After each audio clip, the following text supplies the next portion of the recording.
Hi sir, my name is Kenneth Itilan, 3rd year B Scrim, Section H. Now I'm gonna memorize the 11GO and the Code of Ethics.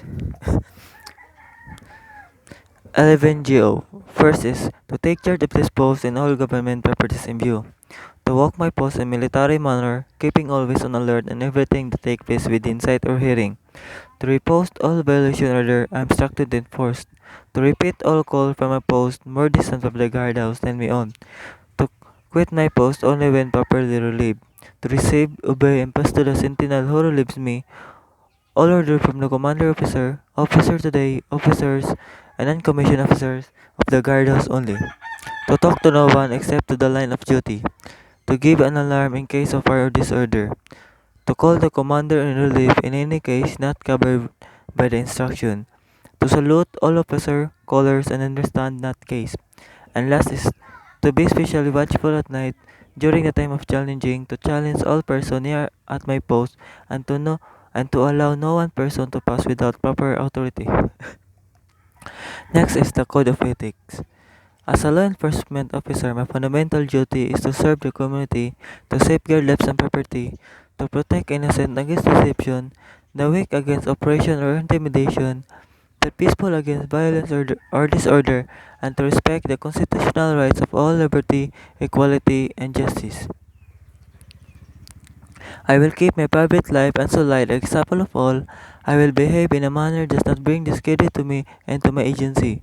I will maintain courageous calm in the face of danger, scorn to ridicule, and develop self-restraint and constantly mindful to the welfare of others. Honest on thought and deed both of my personal and official life, I will simply obeying the law and regulation of my department. Whatever I see or hear in the confidential nature or that is confided to me in my official capacity will be kept ever secret unless revelation is necessary to the performance of my duty. I will never act officiously or permit of personal feelings, prejudices, political belief, aspiration, animosities, or friendship that influence my decision. With no compromise of crime and with relentless prosecution of criminal, I will enforce the law courteously and appropriately without fear or favor, malice or ill will, and never employing unnecessary favor or violence, and never accepting gratuities. I recognize badge in my office as a symbol of public faith. I accept it as a public trust to be held as long as I am true in the ethics of police service. I will never engage in act of corruption or bribery, nor I will condone such an act of other officer. I will cooperate with all legally authorized agencies and their representatives to the pursuit justice.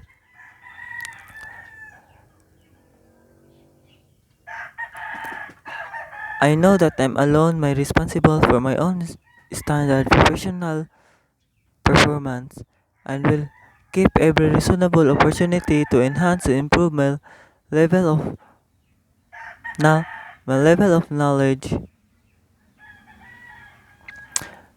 and competence. I will constantly strive to achieve these objectives and ideas, dedicating myself before God to my chosen profession, law enforcement.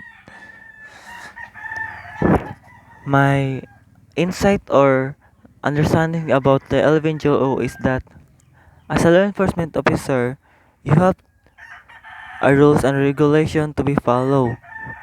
As a law enforcement officer, you have to be alert in your duty and into your and you have to follow the regulation and as a law enforcement officer you have a responsibility to protect and safeguard lives in our country or in our community.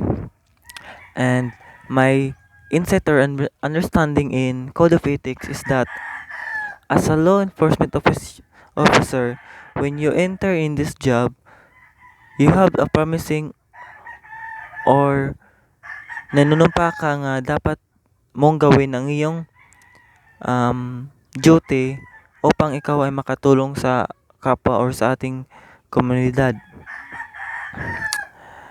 As a law enforcement officer, you have a responsibilities in your duty. You have to be follow the rules and regulation in your department, and um, as a law enforcement officer, the one rule is that you have to serve and protect the community. You will do your best to protect the people and the community. Do your job and follow the regulation of your department. So that's all for my memorization of the 11GO and the Code of Ethics and the insight or understanding. Sir, thank you, sir. This is Kenneth Italan.